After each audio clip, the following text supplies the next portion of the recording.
everybody. Hello and welcome to our spoiler review here on the Jedi Way for Episode 8, the season finale of The Acolyte. That is absolutely all we are going to be talking about here on the Jedi Way. I am the Outlaw John Rocha, known as Rocha Fett around these parts, joined by these two wonderful Star Wars lovers, and I can't wait to dive in to talk about everything that happened in the world of The Acolyte. First up, of course, is my OG co-host and the co-host of the Force Toast Pod, and someone who is a big lover of the High Republic and has been showing up on other other Star Wars shows as well to talk about her opinions on everything going on in the world of High Republic, the books, and Star Wars. That is, of course, the great Laura Kelly. How are you, Laura?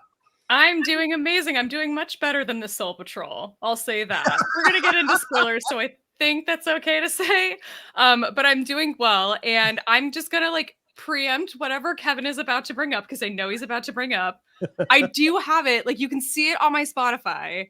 Yes. I have the Plagueis novel, and I listened chapter 0, 9 minutes. I did listen to it. So at some point, it starts slow. Okay, it starts slow. Okay, I will take your word for that, but please do not mail me a copy of the book. I'm mailing you an audiobook. I'm mailing you a copy, and I'm signing it. So. Oh, good. Okay, well that's good. Yeah. He's gonna have my autograph on it. I had nothing to do with the novel, but I'm gonna sign it for you. Perfect. And of course, the third person in our trio, who you've already heard from there, he is, of course, the former Inner Geekdom champion, multiple-time champion, not trying to sell his belt like Jeff Snyder. And is he selling his belt? Yeah, he's selling one of his tag team belts. A big Star Wars fan, and of course, one of the founding members of Scoundrels Inc. and responsible for KOTOR internet on the KOTOR stuff on the internet. That is the great Kevin Smets. How are you, Smasher? I'm good, thank you. What a nice, lovely introduction. Yeah, I'm excited to talk Star Wars. It's been a stressful week, but it's going to get a lot easier, right? Well, it might get more stressful here as we talk about this highly divisive final, but finale. But yeah, and Laura, make sure to send me your address, and I'll get you that book right away. I'll get right on that. You knew it. My favorite was when someone on Twitter asked you a question is is that Plagueis? And then I sent the GIF of GIF. Sorry. Graphic GIF. I sent the GIF that said, don't you, from Palpatine. Ooh, this is going to be a fun one today. I can tell. Yeah. All right, let's get into this thing here. This is the episode 8 finale, appropriately titled The Acolyte here, written by Jason McAuliffe. Hope I'm saying that right, Jason, if you happen to be watching, and directed by Hanel M. Culpepper. Any relation to Dante Culpepper? I don't know, but congratulations on them directing that. The basic synopsis here is everyone heads to Brendok, where this all started with Osha and Qimir, Sol and Mae, Vernestra, little old Mog, the Jedi Knights, and of course, back on Coruscant, there is Vernestra holding off a senator, David Harewood, who appeared for one episode here, and also dealing with the Senate, the High Council, and then eventually Master Yoda. So, Laura Kelly, your thoughts on what we got here in this overall thoughts here on this season finale of The Acolyte? Overall, I was actually pleased. I stand by that episode 5 was my favorite. This may have been my second or third favorite episode of the show. The action in this series and in this just unprecedented. I mean, I love how over the top and how much focus and energy went into these duels and this fight choreography. It is absolutely amazing to watch. Even the wire work in this, it worked in the first episode for me, and it really worked in this one. I mean, just incredible to watch. If I will say this, if there isn't a season 2 of this show, I will not mourn anything. I have no problem if that is the direction that they decide to go. If they do decide to do a season 2, cool, fine. I don't need to be at the celebration panel for it. I'm good. I have a whole soliloquy I can go on about my thoughts on Vernestra because somebody tweeted at me today and they're like, what do you think about Vernestra? How are High Republic readers feeling about this? And I was going to respond, and then I ended up writing 2 paragraphs, and I was like, I can't post this on Twitter in the middle of the workday, so I'm just going to save it, and we're going to talk about it at some point later today. But for the most part, I thought I enjoyed it. I enjoyed the action more than anything else. Mm. I think that there are some things that did not feel earned. And Yes. my main thing that didn't feel earned, I think, was really centers on that relationship between the sisters, between the twins. Um, Mhm. so we'll get into that, I imagine, For too. sure. For Um, sure. I am very curious to hear what Kevin thinks because I have a feeling I know Yeah. what you think, John. Yeah. So You know what I think. Yeah. Go ahead, Kev. where did you land on this finale, Kevin? You know me, little things set me off, and then like I can't right? You? Like, yeah, me. Here's what I'll say. It's Yeah. my second favorite of the season. 5 is one for number 5 is my favorite. Sure. Oh. And this is my second favorite. Okay. It's funny that 5's my favorite because it's basically a big action scene the whole time, and I think that's indicative of I don't think that they, like what Laura said. I think some of the stuff's not earned, and the characterization was a little weak in the writing. But I would say this is my second favorite. I made a little. I've been trying new stuff on my KOTOR channel. I did like a predictions video, and I was like 3 out of 4.5 right or whatever. Like I called the YODA thing, and I called the Plagueis thing, but I didn't feel like it didn't. I wouldn't say it didn't stick to landing, but here's the little thing that like I don't understand. How is Plagueis not the final shot of the show of the season of Acolyte? When they're on the bridge or the water and they hold hands, that's when you show him. It's the last shot. The show's called The Acolyte. That's when you show him. I get that they had Yoda as the last shot. Maybe they don't want to pair it, but having him there in the middle was great. It was crazy. Now, it's great to see him live and great that they kept the same alien species of him, a moon. Hello. And it's funny because I was watching it like literally in real time, and I just want to have one more rant before I get on to overall. Well, I'll answer overall thing. Overall, I thought it was my second favorite episode of the season. It didn't save the show for me. I'm really, and I hate to say this because I don't want to be Switzerland or whatever they say. Like I'm kind of down on the middle of it. Like I don't hate it, but I understand why people hate it. I don't love it, but I understand why people love it. And I know that that makes me sound like I'm not taking a stand, but I think it's all right for me to like some aspects of it and not like some other aspects of it. And we'll get into it. I did a spoiler-free review last night that really was, it felt like I liked it more because my reasons that I didn't like it are all specifics, which will be spoiler territory. So that's why it's going to probably come off a little more negative on today's show because we're going to get into the specifics. But the two things that really like I couldn't like the Plagueis not being the last shot, right? Irked me. And the whole fact that everybody was getting excited about Kylo Ren's theme, and you hear Kylo Ren's theme, and he's going to be the Knight of Ren, and then you heard a little of it during I think the last episode or even the flashback episode, which makes me fear that they weren't putting that in on purpose. That it's accidental, like that was just a theme that like a musical motif they were using that sounded close to Kylo, that it was unmotivated because it makes no sense that another part that we heard it at recently, you hear it again, you're like, wait, why are we hearing Kylo Ren's theme there? So I think that that's going to be a thread that forever goes away. But overall, I thought the sisters thing, I agree with Laura that it wasn't earned, but like I do appreciate like the mind wipe. That was really emotional for me to see because that's Revan's origin, and to see that happen in real life, in real live action. And I totally thought Vernestra was going to be like, you got mind wiped. That's happened once before in the Order. And oh my God, goosebumps just thinking about if they would have given a Revan shout out, which Leslye loves KOTOR, so I thought they would. But all in all, I know that was just a random all over the place. I'll just say that it was fine. And I understand why. I don't understand when people are nitpicking about birthdays and all of that, but and a famous YouTuber talking about why is Plagueis creeping in the shadows? Just so you know, in the novel, Plagueis is always snooping. He's quiet. He's in the shadows. He's watching Qui-Gon tell Anakin about midichlorians from a platform a mile away with binoculars. So he's always creeping. So that's not off brand. And I'm all over the place. Sorry. I'm fired up. All right, there we go. We're gonna get to all your points, Kevin. Trust. We're gonna get. Yield my time. I don't talk for 10 minutes. We'll have a platform. No more talking from me.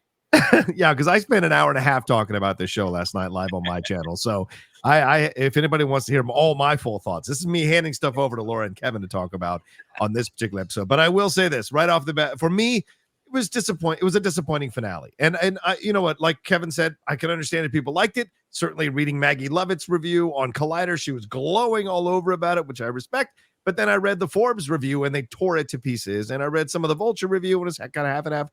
I'm in the place where I just felt disappointed by everything because, as Laura pointed out, so many things were not earned that they gave us in certain spots of this finale that I just felt was such a letdown. And some of the betrayal for the character, especially with Soul. Like Soul, they willfully did not let him plead his case at any point or explain what his obsession with Osha was. So we couldn't even gauge how we felt about Soul dying by a force choke because we don't know why he did what he did. And so that is terrible to do for a character who everybody seemed to really like and enjoy. And Lee Jung-jae did a wonderful job characterizing this new person in the Star Wars universe. So I felt that was a little bit. And Qimir was kind of sidelined. Yes, he got to fight, but his influence on everything was really sidelined.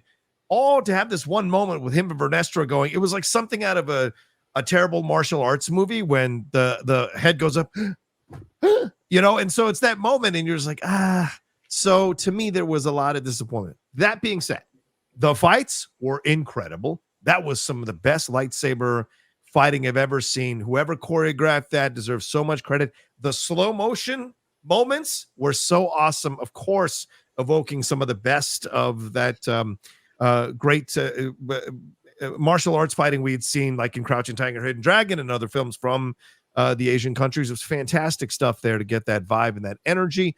That I really enjoyed. I thought Rebecca did a much better job in this episode than I've seen her do in other episodes. So I wanted more of Vernestra. I wanted more of that. David Harewood coming in was great.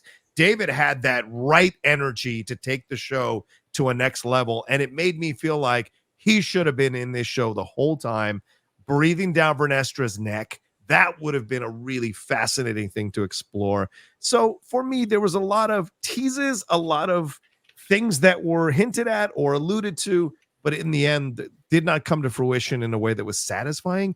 And so I just found myself disappointed overall with this finale by the end of it. So, but let's Laura, let's get back to you. Let's talk about what you said, the Mae and Osha story here, right? We have Osha clearly seeing visions, putting on that helmet. She sees visions of Mae killing a Jedi, and Qimir going, oh my God, yes, she's going to do what she said she was going to do, kill without a weapon. We got to go get her. Well, you can't go without me because I have the map in my brain. So they take off and we begin the ETL thing even more so, which what we end on. And the other side, Mae and Soul and what's going on with them on the ship. Mae tricks Soul, is able to get away. Apparently couldn't use his force powers. They get to Brendok, and then they all meet up in this area, have the battles, and eventually Soul does admit what he did.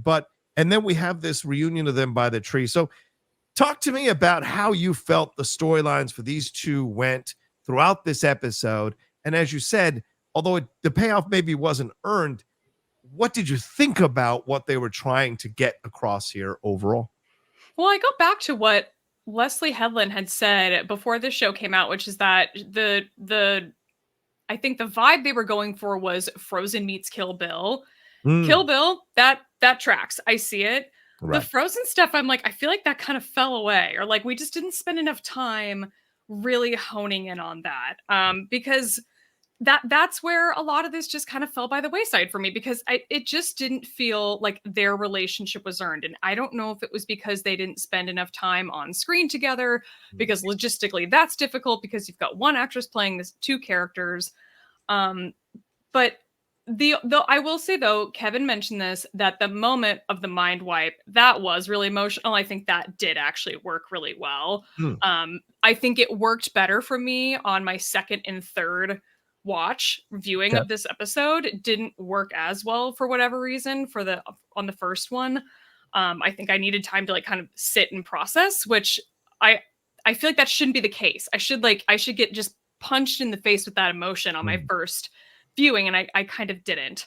When it comes to like whether or not Soul could like, I don't know, detect what Mae was doing, I don't know. That was he had a lot of really emotional beats in this episode. And I was really, really impressed. I think in the early episodes of the show, I was a little bit on the fence about Soul, or a little bit, some of it just felt a little bit wooden. And I felt like I could kind of see through it a little bit. In this episode, he completely blew me away. So I'm glad. I think a lot of us predicted that Soul would not make it out of this show alive. So it wasn't too much of a surprise when he did finally go down, but how he went down, my God, that was brutal. Yeah. But overall, this series had so many moments where he tried to tell the story, or he sort of teased that he was going to tell the story, and then they did it again in this one. Before he finally got to say it, they teased it yet again. I was so frustrated by the end of that scene where Mae takes off in the fighter, because that was just yet one more moment where I'm like, just get on with it, with this confession that he needs. It's just slowing things down way too much for me. And setting up too many teases for something that we ultimately knew. Right. And John, you made the point of like, he never actually gets to plead his case. And you're right. At no point does he actually get into, I did this to protect you. Like, Mother Anastasia was turning into a like smoke monster, and then Mae also started to turn into a smoke monster, and that alarmed me because I thought that she was trying to harm you, and that's why I reacted the way I did. Like, that never gets out. And maybe part of that is like, we're just supposed to understand that as the audience, and we do, but Mae doesn't ever get that explanation, nor does Osha, and that, you know, would have been important. So I don't know. There's a lot of things that worked for me in this episode, and there are a lot of things that didn't. But specifically the Mae and Osha stuff, like that's what I want to keep you on track on, because we'll get to Soul and we'll go through all the Soul stuff. But like Mae and Osha, how did you feel about how they track their stories to lead to this moment in the Bunta tree?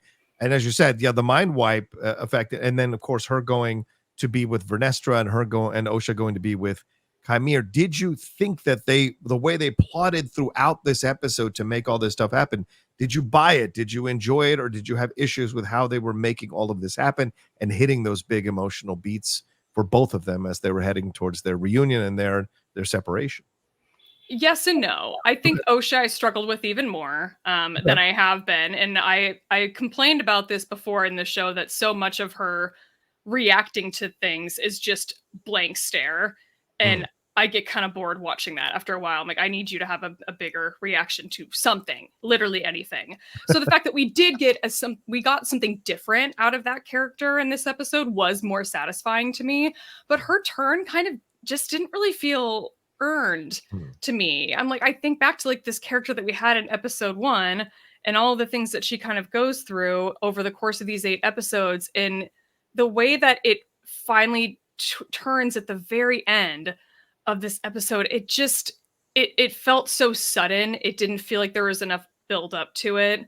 I mean, even at the beginning of the episode when Qimir is just like, is this, did I strike you as a fair person? And she's like, yeah, actually, here's all the reasons why. Like, she still seems very resistant to become his student at that point. Like, she seems to sort of have like some conviction about her in those moments. And then by the end of it, we end up where we are. And I'm like, wait, where?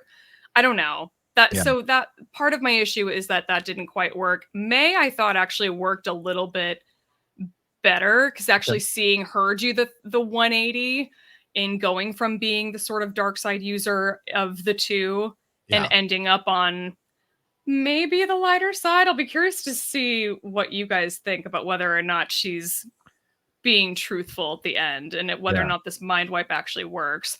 But for the most part, her approaching Osha and their fight and their duel, where she's sort of walking towards her like fearful, almost like she's walking towards a scared, cornered animal.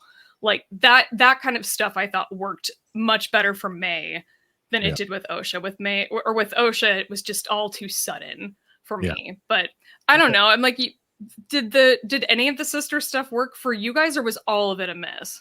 Yeah, Kevin, your thoughts on that?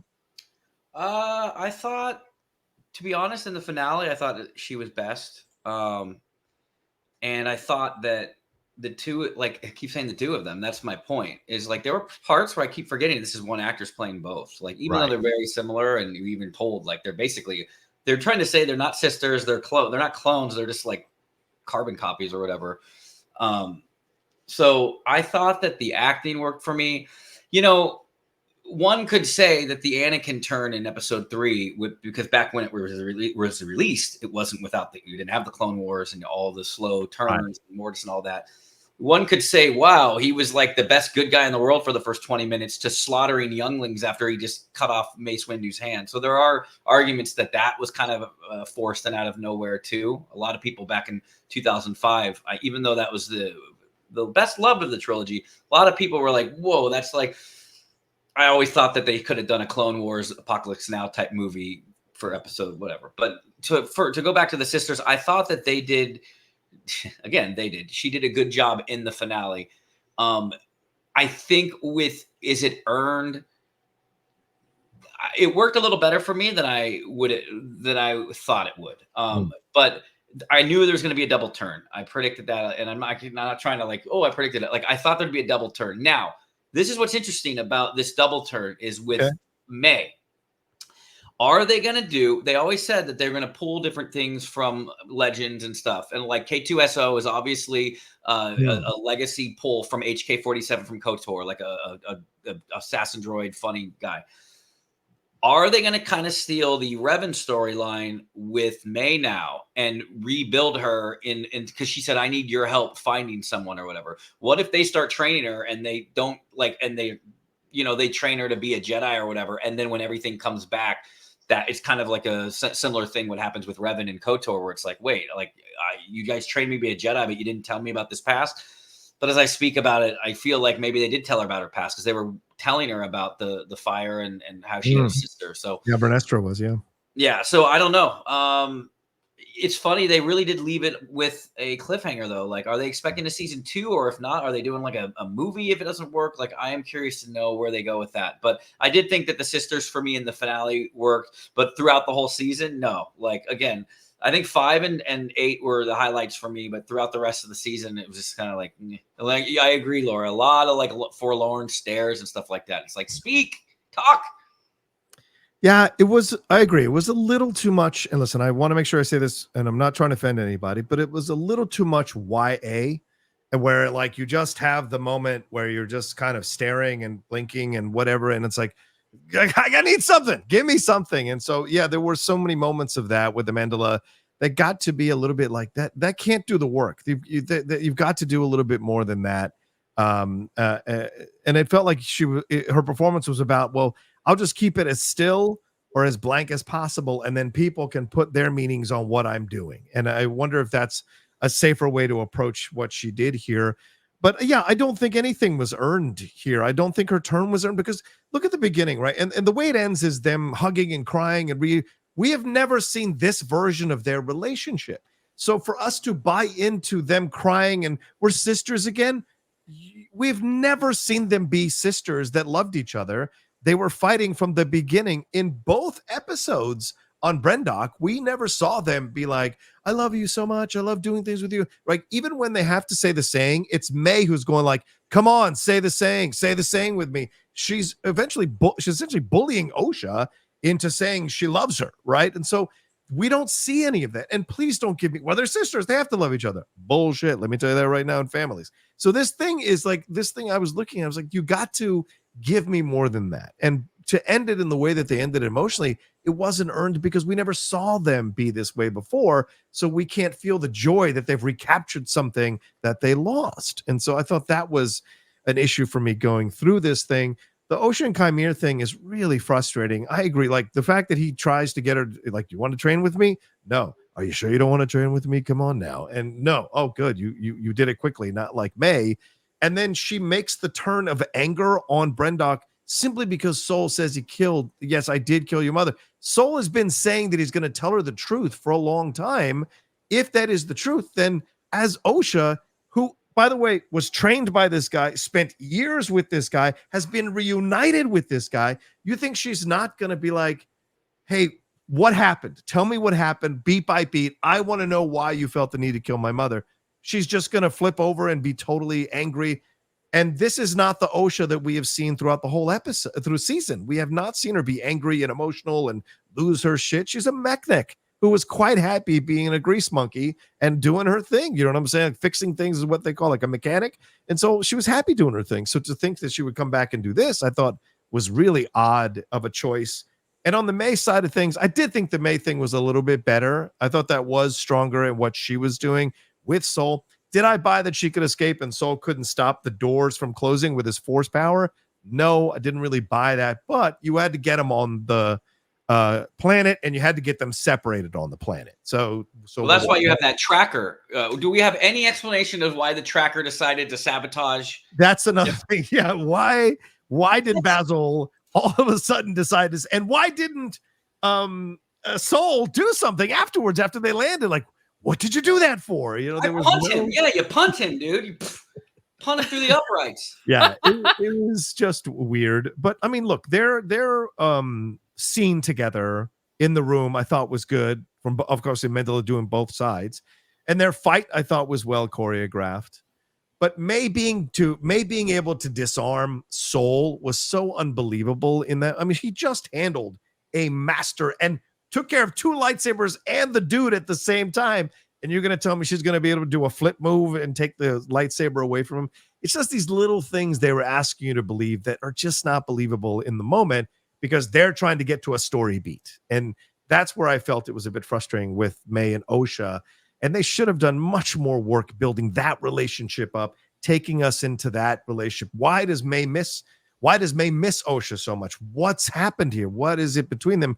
Because Osha, remember earlier in the season, was like, you know what? Mae's back, but she's killing Jedi, so y'all handle it. I'm gonna head on back to my ship.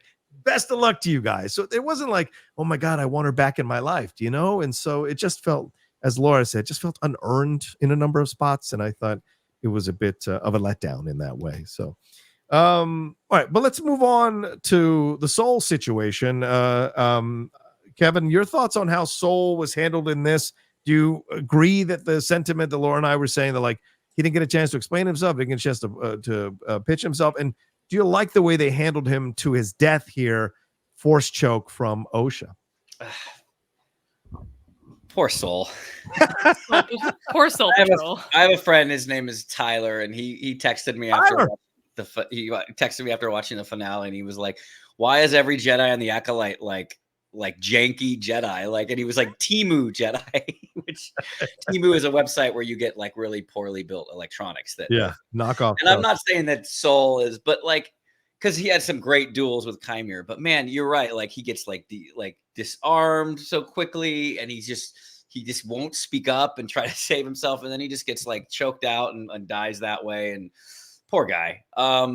I thought that acting says it's okay when he's getting choked out, right? This is the final words. It's okay. You can kill me, you know? Yeah. I knew Qui-Gon Jinn, sir, and you are no Qui-Gon Jinn Soul. But I will say that I would be a member of the Soul Patrol, definitely more than a Yord Horde. We all knew he was going to die. I was hoping he was going to die a little bit more heroically, but if you're doing that whole bleeding the lightsaber crystal thing with her and with Osha, which was really cool, by the way, whether your feelings are about how quickly the turn is, that is something you see in the comics. To see that live action was really done really well. But yeah, I just think all in all, Soul is so flawed. And then the poor guy is going to get blamed the guy on the grassy knoll or whatever, like just so all of it, he's going to get blamed for everything and have his name tarnished, which I can't wait to hear what Laura's thoughts are about that as far as how that tracks with Vernestra through the novels and stuff like that. So the guy just couldn't catch a break. And, you know, he didn't say like, he was about to say love, right? And then that's when he choked. So he obviously has a lot of emotional issues, much like Anakin too. So he was flawed. He made a lot of bad mistakes, and he's going to go down. You know, he's not one of the lost 20, but if they have another room in the Jedi Temple, which is the most failed Jedi of all time, like he's going to be one of them where they're like, oh, we don't talk about that guy anymore. And he meant well. He just couldn't speak up and do it. So, you know, my thoughts aside from how they do that ending with the cover up and everything like that, I feel bad for Soul. I like Soul, but I do think that Soul wasn't made to look very strong. I think he was kind of a lost soul the whole time, and maybe that's indicative of because he had his mind clouded by his feelings, which leads into why they're always saying like you shouldn't bring feelings into the Jedi. Yeah, Laura, your thoughts on Soul? I mean, we never get to hear why he did what he did. Still, and he defends himself the whole episode. He says, the virgins, I've got to prove. Why did you keep her? Why didn't you tell me? Well, because she wasn't alive, so I couldn't prove the virgins. And so I thought it was better to go this route. And as Kevin says, yeah, before he dies, he's trying to say, I did all this because I love you, right? And he is choked out and then surrenders himself and says, it's okay that you have to kill me and go to the dark side. I get it. Like I'm surrendering myself to you in this moment. So what did you think about how all this went down in this episode, and maybe overall how they constructed Soul's character throughout this season of The Acolyte? Well, I think, first of all, the fact that so much of what he did in this episode was just screaming Mae. It was giving John Boyega in The Rise of Skywalker, just screaming Rey the entire. Every time he did it, that's all I could think of. I'm like, it's funny that they even rhyme. Like, this is wild, actually. So that seemed a little bit, I don't know, too much. It was like one or two or maybe three too many times. The other thing that I have in my notes throughout this episode over and over again is he's trying to defend himself, and every time he tries to make a point, all I get to is, so what? Like, he still just doesn't get why what he did was wrong. He still does not understand that this like colonization practice that he basically brought into Brendok and trying to take this girl away from her family, thinking he was protecting her. I get that there were some good intentions there, but he just does not seem to get it. And when he brings the virgins into it, there's something that's still kind of not working for me there. He talks about how he thinks Mother Anastasia used the Force to create the twins, and so what? Like, so what, my guy? Like, that is just not anything in your defense. So it was just kind of frustrating over and over again to see him like try to make these points and maybe not necessarily get to like finish and get to that point, which is that I did this to protect you and here's why. But every single time he tries to bring up this, what happened on Brendok and why he did what he did, all I can think is just like, this is just not a good point in his defense. Like, it just kind of isn't working. And again, maybe that's the point. Maybe that was the point that they were trying to convey. I don't know. But it was really frustrating. And I'm glad that we got this story of the Jedi go to these planets and they take young kids from their family. It's an interesting concept to explore and something that should be called out. Like, that's a messed up practice. That is what the Jedi do. So I'm glad that we got that story for that reason. I don't know if the execution was 100% there, especially when we look at it from Soul's point of view. Yeah, I would agree with that. He was presented as such a strong character at the beginning. When we start to see these cracks and start to see these flaws, it's more like, well, why didn't we get the occasional allusion to it in certain moments? Why didn't we get these like stronger reactions from Soul in certain moments? Yes, he's passionate to go and find Mae and go and find Osha and all this, but you gave him a lot of heroic moments. The fighting off Qimir on Kofar was a fantastic situation. Him reacting to the death of Jeki and Yord, seeing the bodies there, all of it, and feeling the guilt of it all, he carries that with him. So he's not a bad guy. He's clearly an empathetic guy who made a mistake. But in making the mistakes, are you going to tell me this Jedi spent 16 years not thinking about the mistakes that were made? Brendok killed himself. You tell me Indara. I'm sorry, Torvin killed him. So you're going to tell me Indara at no point was like, we need to talk about what happened on Brendok, and there's no conversation, or even Kelnaka, like, dude, I'm out here we need to talk, man. I'm out here in the swamp. We need to talk. There's none of that. So to me, that's where I found it to be like a disservice. A lot of the writing for that character of Soul was a disservice because it should have been a tragedy. It should have been a tragedy. And it isn't played that way, and it isn't set up that way, which I think is a shame. And I get it. The colonialist stuff, which of course I mentioned last episode as well, and I agree with what Laura was bringing up. Look, that's valid. That's all valid with the Jedi. But you've got to play that stronger. You've got to lay that groundwork stronger, and then you've got to show the torture of it all, of what it does to him. Then the tragedy is more highlighted when it's Osha, who's the one he was trying to save, that ends up being the one that kills him.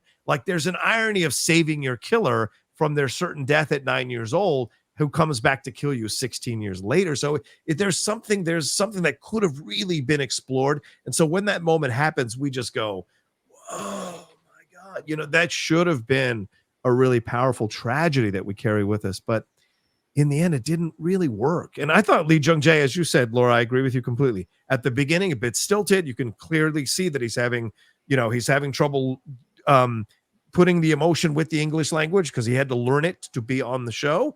But as the show went along, he got stronger and stronger. And certainly this episode, there was a lot of really strong emotional beats for him that you could really feel for him, which is why the frustration was there. They're like, just let him say why he did what he did, for God's sakes. And of course, you can't say what's not in the script. So to me, I think that's where the writing kind of let the character down overall. Well, let's take a quick break. And on the other side, we'll talk these cameos. We'll talk some Kevin Smets rants. And we'll have conversations more about this show right after this.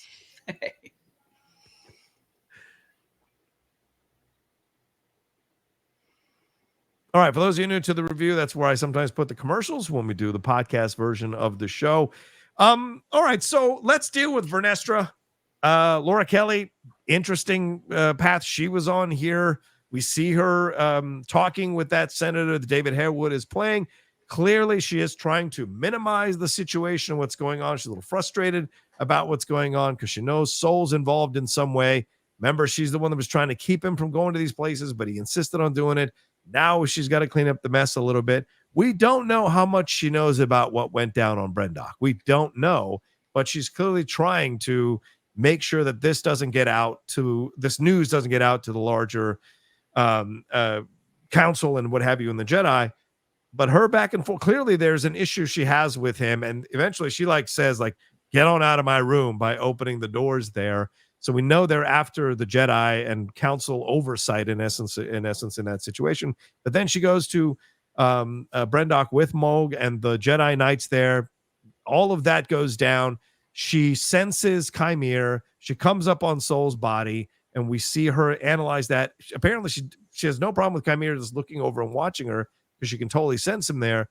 Then eventually she ends up back on Coruscant with Mae, grills her a little bit tenderly about what she remembers, what she doesn't remember, asks her to be part of this quest to find Osha and Qimir, and then pins everything on Soul to the council, and then eventually calls Yoda at some point, then eventually Yoda shows up at the end. So the question is, and we'll deal with the Yoda situation separately, but Vernestra overall, a lot of people speculating. I saw in some reviews that they thought she was the Sith master of Qimir. Or what are we setting up here? And what did you think about Vernestra in this episode? Okay, I had friends that were messaging me saying that theorizing that she was the Sith Lord, and I just remember saying, I know in the deepest part of my soul that there's no way that she that she is. It's like if somebody came up to me and said 2 + 2 is red. I'm like, that factually is not accurate. That doesn't make any sense at all. I mean, that's how strongly I feel about it. Keanu Reeves would be like, no, you're good. You know that quote, right? He said, I don't argue these days. If someone says 1 + 1 is 5, I say, yep.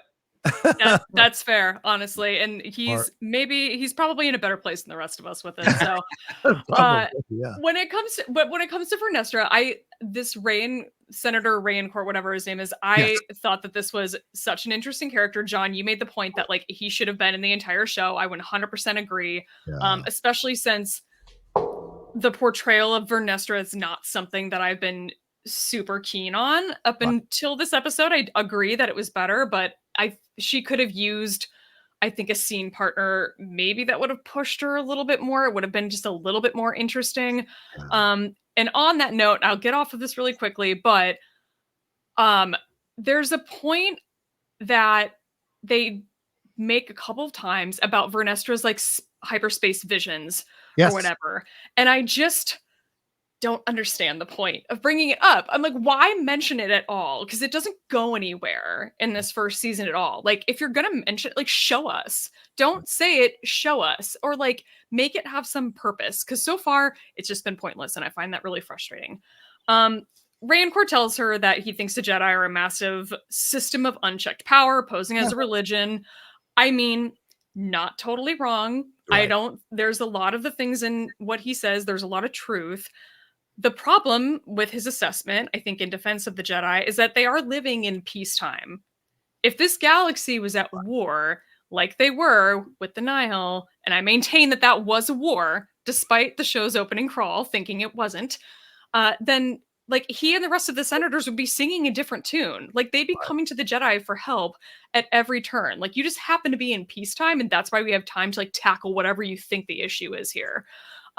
Again, I agree he makes good points, but I think that were circumstances different, this would be a different conversation. When it comes to her like having whatever that ability that Cal Kestis has, where she can like touch something and hear what like the memory of it, like she doesn't have to touch anything, like she can just like sense it just by setting foot on the planet. That is not something that she has, I don't think, in the High Republic novels. So this is a new ability that she has developed in the last 100 years, which is fine. It's just yet another reason that I just question why bring this character from the novels into this story. This could have been an original character. It could have been any other character. It's a great point. Yeah, without a mythology that you can, massage as you see fit. That makes sense. Yes. Yeah. So that's part of my issue. But the question that somebody posed to me on Twitter is, how are you feeling about the fact that Vernestra lied and she's like conspiring to like sort of hide all this and cover it up? And like, is this anything to do with what happens in the books? Like, no, we don't see this side of Vernestra at all. She's 16 years old, like, or around that age. She's a teenager. She sees politicking happening and she's like, I'm gonna go. I'm gonna see myself out. Like, you adults deal with this. And that's her whole vibe, which is totally understandable. I mean, in my 30s, I wouldn't want to be dealing with it. I totally get why she would rather just leave the room. But I think after 100 years, she's seen a lot and she's seen some shit and she's lived through a lot. And as somebody who has probably, maybe I'm projecting a little bit, but again, I know who this character is from the books. I would guess that she's probably somebody who fought against the system that she's been stuck in for as long as she could.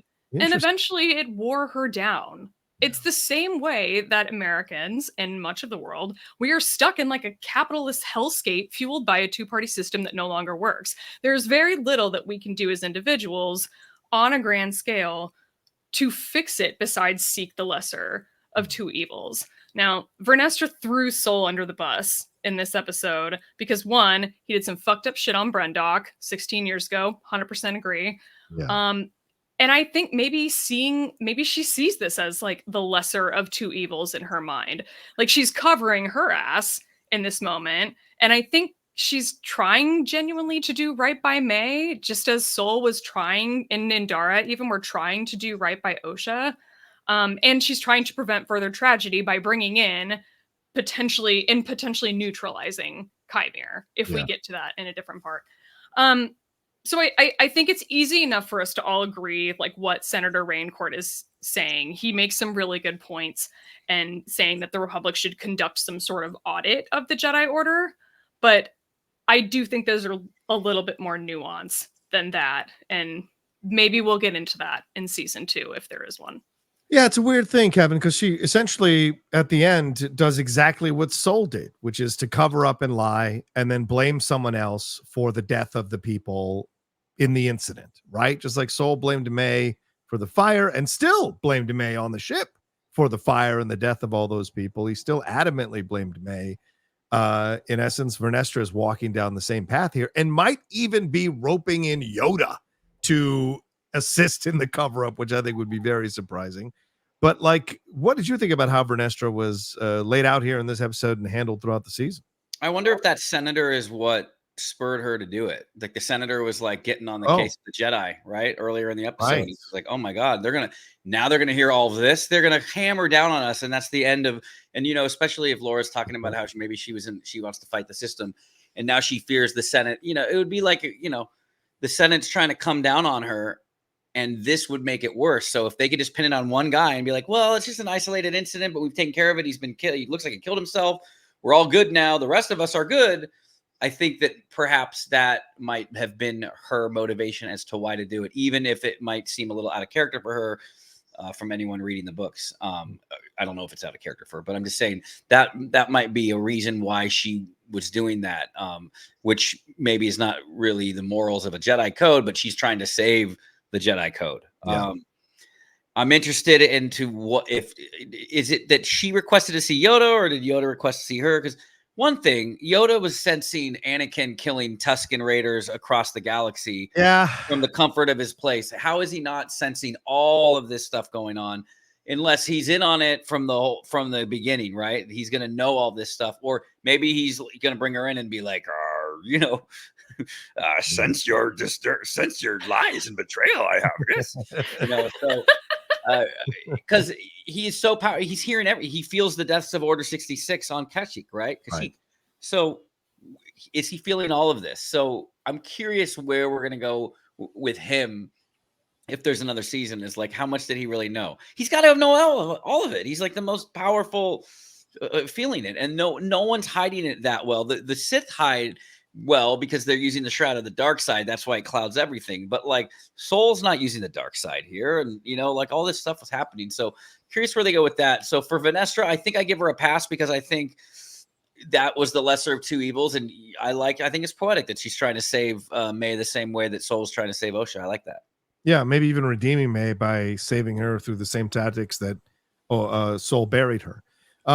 What did you think about the Yoda situation here, Laura? Because I mean, earlier, Kevin, just to clear it up, earlier she's asking to speak to somebody on whatever machine she's using, and then Yoda shows up. So the implication is that she was trying to seek counsel from Yoda here, and he shows up after she's already lied to the Senate. So, Laura, what do you think about the Yoda situation? Is this just a fun little tease for a season 2 to get us excited for it, or is this now going to rope in Yoda to maybe be part of the cover-up because he was on that council when they said no Sith's been around for this long, I mean, we've seen Yoda be involved in cover-ups throughout the entirety of his existence. That's a great point. Doing it in phase 2 of the High Republic, set like 400 years before the Phantom Menace, and he's still doing it in the prequel trilogy. What did he do? Context. What did he do? Well, you don't want to spoil it. You don't want to spoil the book. Oh yeah. Okay, so, you're right. Well, the Jedi have there's a creature that can like basically kill them by like sucking the Force out of them, and it can only do it to Force sensitive people. These creatures exist in the High Republic novels. We learn about them in like phase 1, and then we go back 100 years and we learn that Yoda found out about them 100 years before and then didn't tell anyone. So they were just which who that knows? little green bastard. Tell me about it. In his defense of how he didn't sense any of this, Jedi can cut themselves off from the Force. We see them do it, I think, quite a bit in the novels, and I wonder, did something happen where he felt a need to separate himself from the Council, from the Jedi Order, from the Force, perhaps entirely for a period of time, where he's just not focusing on what's happening in the galaxy at large. That's just a guess and a theory. I have nothing to back that up because, again, all we saw was the back of his head, which I do think was actually kind of a fun tease for a potential second season for him to show up. Was he in the bathroom? Was he in the bathroom? Is he on the pot right there? That's I know what. Open the lock before you enter. Please do Yoda impressions in every episode of the show. Oh, they're horrible. It's delightful. I find it delightful.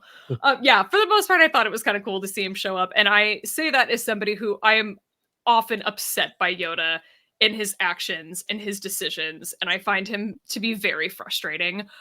He has a really, really cool part to play in the most recent High Republic adult novel, Temptation of the Force, which I'm obsessed with.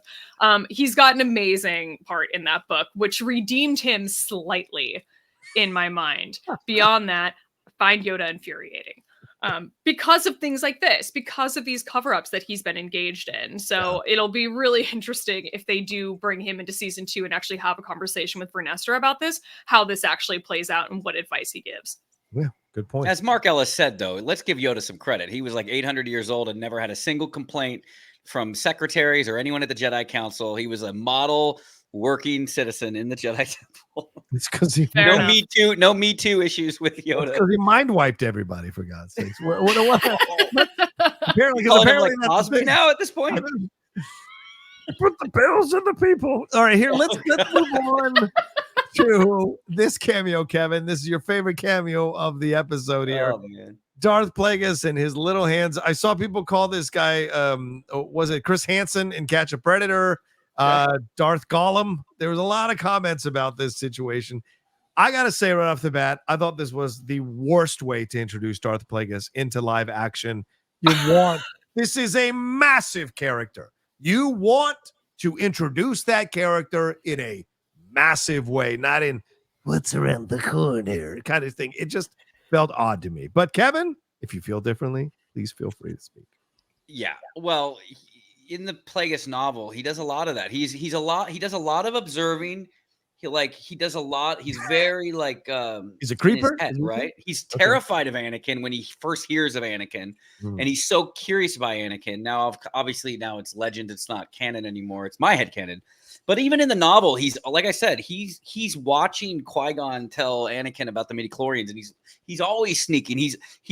He also doubles, and I don't want to spoil too much of the novel, but like he's a prominent figure in politics, much like Palpatine. Okay, and I don't want to say how. So like he's always hiding in plain sight. So here he's hiding in like the shadows and stuff like that. I agree with you. Having in the middle of the episode makes no sense unless you go back to them. And like I thought, okay, he's in the middle of the episode. We're gonna now at the final scene, he's gonna just kill both of them, right? They're gonna come back to the cave and he's gonna snap both their necks and be like, "Stay out of Sith business." Sorry to spit all over the place. That would have been great.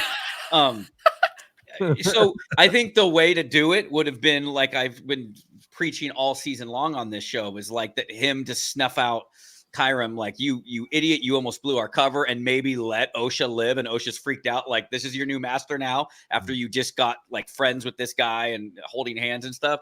They didn't do that. I think that could have maybe redeemed it for you, Rocha, maybe. But yeah, having it in the middle of the episode was kind of weird. It should have been the very last. If you're doing it, the very last scene. It's the Acolyte, and you have the very last scene. So I can't really fantasy book how other ways to introduce him. I would say it's cool to see him in live action, but with the way some of this show has been handled, I worry for the future, because I think a Plagueis show, if they do one, or if you read the book, I say it, and someone asked, like, can I read the book? And if it's not canon, like, yeah, because it's like The Godfather meets Star Wars. It's like you see how he rose up in politics. You see how he helped handhold Palpatine and rise him up in politics and manipulate everybody so perfectly behind the scenes, that I worry that if they don't do a show that's dedicated to him, if he's just now a side piece in this Acolyte show, I worry about that. So as much as I was excited to see it, and I'm not shitting on it because I geeked out when I saw it, but I thought that was to set up the final scene in the season. So I think as an editor, again, take out that from that part and just plug that as the very last shot after you see the two hold hands at the end. And I think that might have been, do you think that would have been a better way, Rocha, in that way? Well, I think we should have seen him before. Like, she's been in that cave like for hours, right? And possibly 2 or 3 days. And he's just kind of roaming around. Like, where is he? Like, just little things could have happened. And look, maybe that opening when she puts the helmet on, what if that's Plagueis like messing with her perception? And what if there's something he's put on the helmet that it allows him to control Qimir? That would have been interesting to explore. To toss him in as a creeper looking around a stone wall, I just thought was not a way you introduce someone powerfully. And so I think there should have been little things on that island that Qimir was a little scared of, but also unsettled Osha, so that when he does show up, you're like, oh, this is what was bothering them the whole time on this planet. And I think if it's the last episode, the last scene of the last episode of the first season, it would give a lot more weight to it. And I think just plugging it in the middle, and then you just do a wipeout, and now we're back to our heroes on our mission. Very bizarre. And you're coming from, but I was happy to see him because I know that might be my best shot for Laura to actually read that novel now that he's coming into canon. And I would stress that the novel is very good at displaying how they came into power, and it's very interesting how they intercut with Phantom Menace. That I don't hold off for fans, and I'm not talking to Laura. Laura can do what she wants, but for fans, don't hold off from reading it because you feel you don't want to be spoiled, or you want Leslye to lead the way, or the Acolyte to show you a different way because it's not canon. The story of the Darth Plagueis novel is very good, and just because it's not canon doesn't mean it can't be your head canon. I always read it as a start between any saga before any saga rewatch I do. And yeah, that's the end of my soapbox about that. But cool to see him. But I agree why some people thought that was wasted. Although I don't care about his birthdays and stuff until it's yeah. That is so small and petty. That's just desire to get angry about something. Yeah, it could have been fun to see a shoulder come into the frame on the right, and maybe the silhouette of his head as you have that last shot of Qimir and Osha, and then maybe the last shot is panning from them and you see that he is behind them of just across the water there. Then you have that sense of dread of what's going to happen, right? That's a better, anyway, just throwing it out there. Laura, what did you think of this introduction of Darth Plagueis here? And did you like it? Did it work for you? Was it weird? Your thoughts? Yeah. You know, don't you? I'm just kind of like, whatever. Like, it's fine. It's not good. It's not bad. It's just fine. It's kind of how I feel about the show in general. Yeah. I mean, it's cool. I did get very excited for Kevin when I saw it because I'm like, oh, thank you. He's like probably screaming in his house right now, waking everybody up. Like, I guess you're in California, so it's earlier. But I did get really excited on your behalf. Thank you. For the most part, it's fine. I get it. I understand why we're bringing him into the story. I am curious to see how this rule of two fits into all of this because now we've got Qimir and Osha hanging out on this planet, and I'll be curious to see how that works out because it kind of strikes me as something that isn't going to end well for either of them. He's going to pull a Joker and he's going to take a pool stick and cut it and break it in half and be like, we're going to have tryouts like the Joker did in The Dark Knight. He's on the room for 100%. Yeah, I see that. I could see that happening. What I don't see happening is a Reylo situation where one of them lives and one of them doesn't. I kind of see it as like they're both going to get taken out by this guy, I think. But yeah, that's my thought. I kind of don't have any thoughts on Plagueis. Like, yay, it's cool. It's fine. There's a lot of other stuff in this show that I've got a lot stronger feelings about. Yeah, and anybody who tries to tell you're not a Star Wars fan because you don't know anything about Plagueis, you can kiss my ass. Straight up kiss my ass. Everyone, not you. I mean, other people. Like, everyone's got their opinions on it. Yeah. It's cool that people know about it. It's cool that people don't know about it. It's one of the fun things about Star Wars is people can come in wherever they come in and get introduced to these characters, however they get introduced to these characters. That's part of the joy of Star Wars. So don't take that away from people because they don't know everything about Plagueis. You know, I had some people on my live show last night were like, how did you not know that was Plagueis? And I'm like, you know what? Because I don't know what the hell I'm doing. I didn't read the script, so I don't know who this is, you know? And so props to them for keeping the same alien race, though. Oh, yeah. Fair point. Like, that's the same race as the guy in Attack of the Clones who's like, the banking clan, who's like really goofy. I used to know a guy that kind of looked like that, and I used to always call him that. He didn't like that. So, what about the ending here, Laura? We get enemies to lovers. Did this work at all for you? Did this turn? Because, like we said, when she kills Soul, he tries to talk to her. Qimir does, and she whips out that red lightsaber now, and threatens him. When they get to the tree, he's like, if I can find you, the Jedi can find you. And she says, well, I trust the Jedi. I'm going to talk to them and tell them. He's like, after all this, you still trust the Jedi? Then he eventually mind wipes, which I appreciate you guys love it. I thought it was a cop out of a story technique, and I thought it was a way. I didn't like it, but I totally respect fighting words, Rocha. I just didn't because it's like, oh, you know what I can do? I'll mind wipe you. It just felt a little like, let me just come up with this. So I'm glad you didn't play KOTOR. You don't deserve KOTOR. That's not canon. Anyway, so the situation here, and then eventually they end up on that. But now she's fine. She's apparently now no problem with him. Now she's kind of maybe having feelings for them because they hold the lightsaber together. Did this work for you in the ending with the enemies to lovers? No, I maintain that these two have zero sexual chemistry. I zero. Like, I didn't get it in the episode where they tried to push it at us, and I don't get it now. Is the chemistry in the room with us now? Like I just don't. I don't understand. I don't Who get has it. more chemistry? These two or Finn and Rose in Rise of Skywalker? Oof. It's about comparable.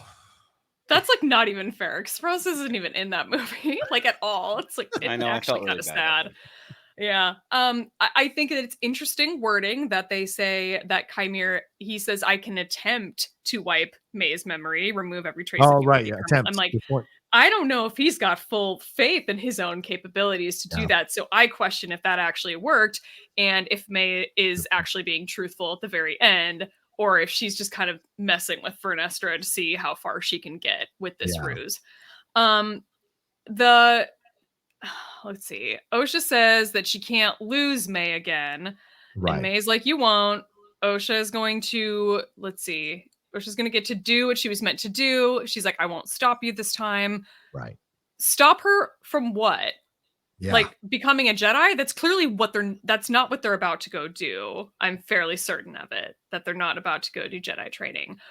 So what exactly does she think that she's meant to do? Also, Mae tells Osha that she will find her, and she says this in front of Qimir. I'm like, why would you?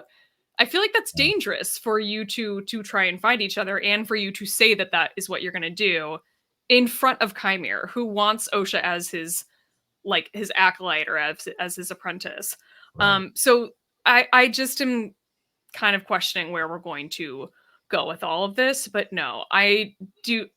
Awesome if people are getting the chemistry and they're shipping it. I love shipping in Star Wars. That is one of the things that makes this fandom or any fandom fun for me. I absolutely live for it. So if they are your ship of choice, power to you.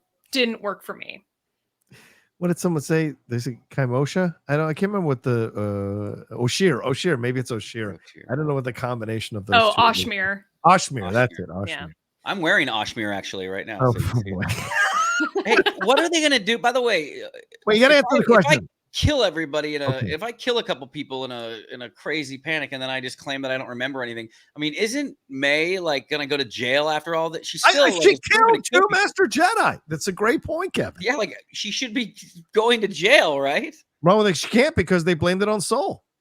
They blamed the death. They blame the murder. Oh, that's right. Yeah, right. All the Jedi are dead because of Soul. So they wiped the crime off of Qimir as well, who killed Kelnaka. Yeah. Okay. Yeah. Well, what'd you think of this ending here, Kevin? The way the girls and Qimir figure things out there by the Bunta tree, and then Mae with Vernestra and Osha there apparently finding new feelings for Qimir at the end. Yeah, that kind of came out of the blue. I honestly I guess I didn't pick up on it. I thought more or less that they're just they're holding hands, or it's much like although Luke at that point didn't know, like Luke putting his arm around Leia at the end of Empire Strikes Back. I felt like maybe it could be platonic, and we're like looking a little too into it. So Rocha, be careful when you say that she was holding his lightsaber. That was a little weird. You know what I mean? They were holding lightsabers. Unless you forget, he introduced himself buck-ass naked to her. So did he even say like, "You want to join me?" And so yeah, maybe he's flirting with her. But yeah, I get it. I don't necessarily not ship it. I would say let them cook. You know what I mean? So. I think all in all, what's interesting is what would this be like if it was edited to, and I'm sure someone will do it, down to like a 2.5 hour movie. Someone made a good point about how the flashback flashback of episode 7, right? Yeah. Interrupts the pacing between 6 and 8, and that if you watch 6 and 8 back to back as an epic, it helps the sister story a little better. Might be something for you, Laura, to try out. I remember now seeing someone talk about that, and so that they were frustrated with how that flashback interrupted that, and that there's a momentum and a pace with the two of them, and that then you go to this flashback. So you might want to watch next time you're doing a rewatch, maybe watch the flashbacks first and then watch the rest in order.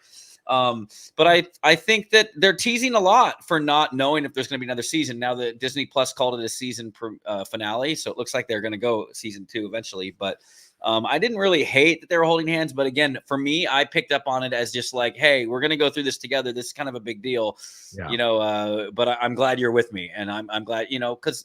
But they did frame Qimir like they were the protagonists at the end, like, oh, wipe her mind. Yeah. And we're worried about them trying to get away from the Jedi. It was interesting how they were able to like kind of flip that quota where who you're rooting for and who you're not rooting for. So be interesting to see where they go from here. I was just frustrated by it because I'm like, her turn to embrace her full power was like just totally out of the blue, not earned, not built up, nonsense. Just nonsense for me, that moment when she's like, oh, I can force choke and I can turn this lightsaber. And I had no problem with the bleeding lightsaber, but I got no problem with that. The bleeding of the kyber crystal, but I thought it was cool. Like, I had no issue with that. Same. Yeah. But I thought the thing of it was just, where did this all come from? Just because he admitted that he killed their mom is like, oh, and now I embrace this incredible power and force choke you and do all these things. It just seemed weird. And then when she kills him, she falls to her knees crying. I thought that was like, what? And so just like, embrace it. If you're going to embrace it, embrace it. Be evil. Do it. Go all the way. You know, it's like Vader. No, don't give me that fucking moment, for God's sakes.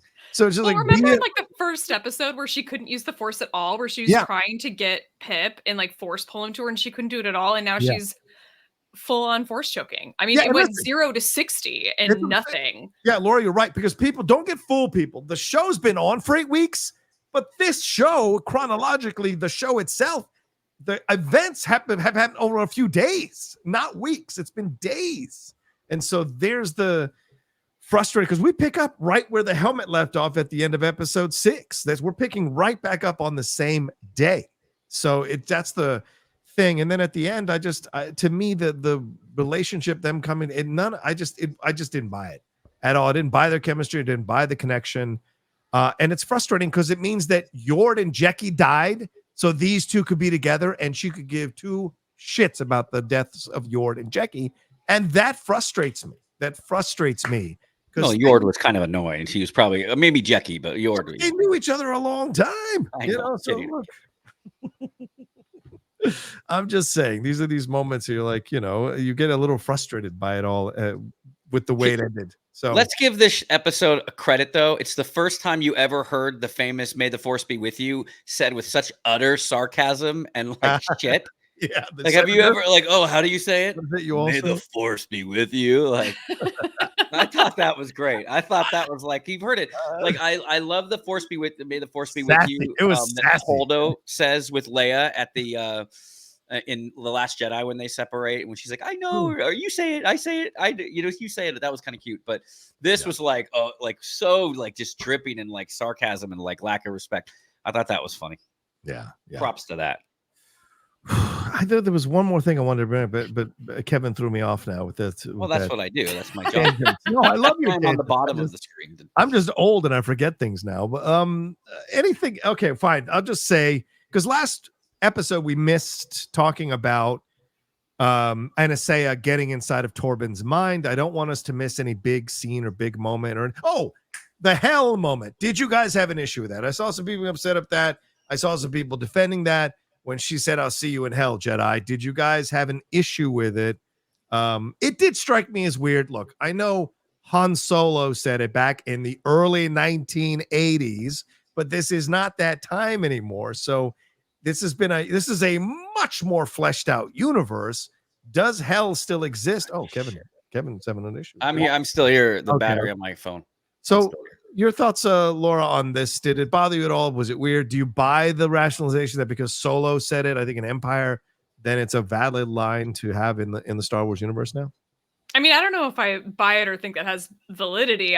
My mind immediately went to, that's like a Han Solo line. That's kind of fun. Like, it didn't bother me at all. But the thought did occur to me as soon as she said it. I was like, fanboys are going to react negatively to that. And they're going to forget that Han fucking Solo said it in Empire. And they're going to get mad. And then that's exactly what happened. Yeah. I'm like, they are becoming predictable at this point. It's getting sad.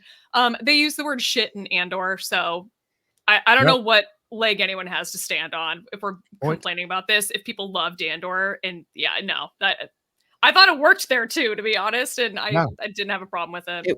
I mean, it was set in the greatest Star Wars movie of them all, Empire, so I don't care. I thought it was a badass moment for her to say it. Whether my issues with hell being a concept that is in the world of Star Wars, I still liked, because I didn't like it when Solo said it in 1982 as well. I had an issue with it then, so I'm consistent on that. But like with this, the way she said it, I thought it was a pretty strong moment. So it made sense to say it in that moment for sure. All right. Anything else that we missed here? We're almost an hour and 10 minutes into this review. Is there anything else that we did not talk about? Do you guys have in your notes that you want to address? Any rants that you want to have? Let's have at it here as we're wrapping up our final thoughts on the Acolyte as a season, possibly season 1.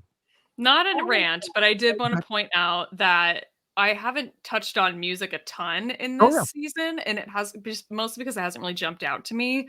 The Kylo Ren theme that was used over and over again kind of seemed to go nowhere. I don't know what that was about. I think were they just trying to go for Raylo? I don't know. I don't know what that was about. This episode in particular with a lot of Soul's scenes, and I haven't sat and listened to the soundtrack. I don't know if Soul has like an official theme on the soundtrack, but the theme that played over and over and over again, especially with his scenes, sounded like a cello that was giving a lot of Game of Thrones vibes. Like the first 3 or 4 notes of it immediately sounds like it's something out of Game of Thrones, and then it flitters off into something different. But I did think it worked actually really well in this episode. I'll be curious to go back and do a full rewatch of this series and see if I can catch it again and pay a little bit more attention to the music. Because for the most part, I was kind of underwhelmed, but I like that we sort of brought that cello and that Game of Thrones kind of vibe into it, especially with his theme in particular. I think it worked. Right on. Kevin, any thoughts?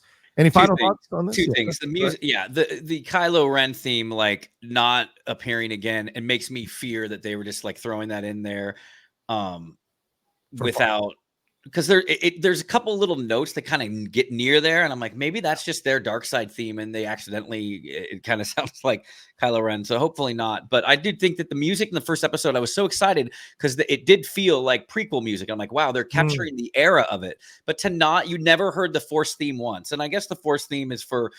Should be reserved for the Jedi that actually are noble and good, and all the Jedi here were a bunch of jerks, but perhaps like none of the familiar themes at all, and that kind of bummed me out, and that bummed me out about the Obi-Wan show too. And I don't understand it. That's why Kevin Kiner is so good with it with Rebels, and and then the whoever did Ahsoka did a good job too. You utilize this. You have this. It's like if you were on a baseball team and you had like the greatest batters of all time teaching you how to bat, and you're like, no, I don't need it. No thanks, Mr. Sosa. I got it on my own. I'm actually quoting CM Punk during his rant on the brawl in. But last thing, I do want to say one thing. The use of the lightsabers being really glowing is really cool, and it allows probably less work in post. But and as cool as the duel was, I don't know how much they actually rotoscope over it. I think a lot of shots they just keep what it is there, which sometimes to me makes the lightsabers, while it appears like it's in the real world more. And this sounds like such a nitpick. If someone like subs it out, they'd be like, no, you're really nitpicking. But I do miss it. They're just a little less vibrant than they are in the movies. And I think it's because the sabers are so good now. They're like, oh, we don't need a rotoscope over this. Like maybe some adjustments at parts. But I did feel, and I know it's hard to do lightsabers outside. That's why they turned Luke's blue saber to green for the sail barge stuff in Return of the Jedi. So I get that. But it just felt like some of the sabers were a little muted. They weren't as bright and vivid, but that could have been the TV too. So I don't want to say that that's gospel, but yeah, that would be my only, I had that in my notes. But all in all, the show right down the middle for me, I think it's a 6.5 out of 10, with episode 5 being like an 8 or 9 out of 10, but the rest kind of just bringing the rest of it down story-wise. I'm curious what you guys think overall, if you were to rate it out of 10. Yeah, I think I'd give it a 6. It's a fine show. It's an all right show, but I think it's on the bottom half of the Star Wars series. Like it's in the bottom area for me. I won't find myself drawn to rewatch it, except for maybe episode 5. Whereas with just about every of the other series, there are episodes that I want to go back and rewatch, that I would like to rewatch.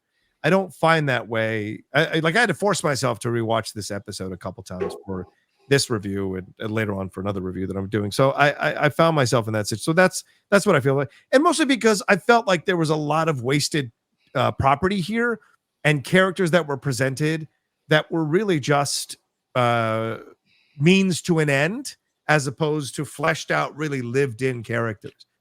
4 really distinct Jedi. And can there be no greater waste of talent than Carrie-Anne Moss at the beginning, essentially being killed, and then every time you see her, she's just being railroaded by the other, in my opinion, I know Laura doesn't agree, but being railroaded by the other Jedi, and not have a more forceful, strong, like we should have seen much more of Indara, much more of Sophie Turner-Smith. Kelnaka is literally window dressing, nothing. Torben, literally nothing. And look, I get it. You all write these incredible 20 post threads about the inner life of Torben, but none of that is in the show. And so it just was so frustrating, in my opinion, that we had these 4 really awesome, distinctly cool Jedi, especially a Wookiee Jedi, and there wasn't more with them, more character work, more time alone, more for us to get to know these Jedi so we can feel their deaths even more deeply, even if it had to be in retrospect, right? Dying in the second episode, but we see what happens with Torben more forcefully throughout the season. So yeah, just a bit of a letdown in that way, but we did get some cool characters. I think Qimir is an excellent character. Sol's an excellent character. I think Osha could become an excellent character at some point down the road. And Vernestra, think I have to see more before I say how I feel about that live action. Laura, your rating on this. Speaking of wasted characters, the light whip. You Oh guys, my God! Yes! Why did we bring Vernestra Rowe into this show with the light whip and use it to kill a bug? I need help understanding, because it is so frustrating and so funny that this like why? I mean, they showed those scars on Qimir's back. I'm like, we're supposed to like assume that she had something to do with that. That's a horrifying thought. Did they spend any time digging into that? Absolutely not. They did not. Wasted opportunity completely. I'm not going. I would like to go 6 on this. I'm going 5 out of 10 on this show. I only really enjoyed like 3 of the 8 episodes. Maybe 4 pushing it. So 50% seems generous, honestly. Well, that they were into some 50 shades of lightsaber whip gray. The 2 of them. Hey, at least Qimir was. I'm telling you, we talked about this, I think, in our last episode. He was giving it his all, and he was given a lot of the good lines, and I just got nothing from Osha in return. So it was, Qimir's great. The 2 of them together, I don't think works, but it's not because of him. Yeah. I wonder if there's a little Qimir Vernestra situation going on as well. I don't know. He's got those dreamy eyes. Season 2. Muscles. Season 2, it's right. A little older woman, younger guy type of thing. Who knows? We'll see. Anyway, all right, let's get out of here before I get in trouble. Thank you all so much for watching this review of episode 8 of of the Acolyte here on the Jedi Way. You guys have been awesome with your comments and your views. Thank you guys. I mean, this has been some of the most watched content we've had on the Jedi Way, so we can't thank you enough for watching and sharing it and leaving your comments down below. Laura Kelly, another fun show with you. Please let people know where they can find you and everything you got going on, please. Yeah, come find me on Twitter, where I'm often talking about Star Wars. My handle is @shutup_Laura. You can find my other podcast, Force Toast, a Star Wars happy hour, @ForceToastPod on Twitter. And just recently, the episode of the podcast Now This Is Lit, which is a podcast about Star Wars books, came out. And that was the spoiler discussion that I had with host Meg about Temptation of the Force, the new High Republic novel that I literally will not stop talking about until somebody forces me to stop. I will keep raving and loving on it. And that was a really fun conversation. It was the first spoiler discussion I got to have with somebody, because we did it like back in May before the book came out, and Meg had just finished it. And so it was just like being at a sleepover and girl talk, and it was just so fun. So if you are into the High Republic and want to talk spoilers of Temptation of the Force, check that out.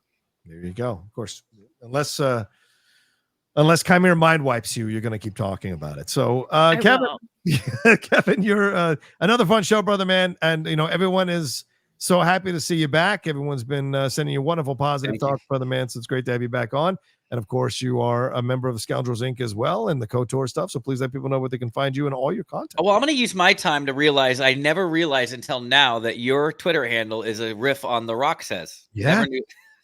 That's the Rock says this. I actually got to tell him that when I interviewed him for the Baywatch junkets, and he was very cool about it. Yeah. That's cool, man. At Kev Smets. I would say everybody take a week off Twitter after seeing all the arguments and stuff today. So don't find me on there. Or if you do, I don't know. Keep it simple. I'm running out of time here as well. So we'll talk about my KOTOR stuff another time. But I'm going to miss this. I guess we're going to go back to a bi-weekly thing, I would assume. Yeah, probably. Yeah. So, but it'll be fun to talk I'm sure this with this community and everything going on, we're gonna have lots to talk about in a couple weeks. So thanks, fans, for reaching out, saying all the nice things. Love you guys. There you go. And I'm sure there'll be Star Wars content announced at Comic-Con that we'll come back and do an episode on for sure. And maybe we'll get a Skeleton Crew trailer, which I imagine is coming as well. There you go. As for me, you can follow me at The Rocha Says, Twitter, Instagram, and TikTok, The Outlaw Nation on Twitch. Please subscribe to the channel down below if you've been enjoying this content. We would appreciate you coming aboard the Outlaw Nation train. Just hit that subscribe button, hit that bell button. Leave your comments. Keep them civil, please. I will delete them if they're toxic or terrible. I will delete them. So you can debate without doing that. Please do that down there below. And share this on your social media. Let more Star Wars people know about the Jedi Way. All right. Thank you very much. Take care of yourselves. And Laura, what do we have to tell them before we get on out of here? Always remember, your focus determines your reality.